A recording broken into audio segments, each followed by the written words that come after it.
Aguares. Ilang taon na kayo, tay? Hindi ko na bilang. Hindi nyo alam kung ilang taon na kayo. Ano pong ginagawa nyo dito, tay? Malimos ba? Nanlilimos?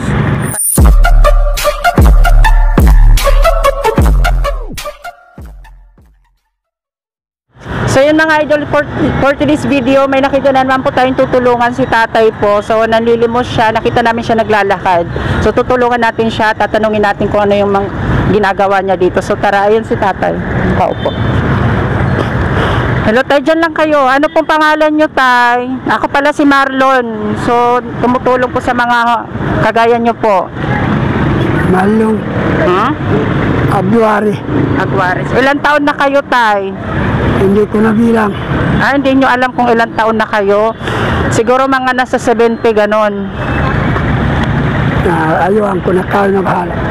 Ano pong ginagawa nyo dito, tay? Malimos ba? Nanlilimos? Palakad-lakad kayo. Nakita ko ita kanina, palakad-lakad. Hindi po ba kayo nag-i-stay sa isang lugar lang? Iba-ibang lugar. Iba-iba. So, wala kayong asawa? Malayo. Malayo. Anak nyo po? Malayo. Malayo rin. Pero naginta ko sa Pasko. Ano, mag-isa lang kayo dito, tay? Marami. Okay lang dito tayo. Lipat tayo, Marvin, dito. Pabahay. Dito. So, mag-isa lang kayo dito sa 13? Marami lalakad yan. Saan po kayo nakatira? Pabahay. Sa pabahay. Saan po? Sa Libro. So wala kayong kasama dito? Umuwi na. Tapos palakad-lakad kayo tayo para manghingi ng limos. So hindi naman po kayo napapagod sa araw-araw? Pahalino. Wala ano doon. Wala po kayong sakit? Wala. Kung may sakit ako, hindi ako makalakad. Ayun lang yung mga yung parang rayuma. Mataan na. Ganon lang. So yun tayo, bibigyan kita ng konting tulong, bibigyan kita ng grocery.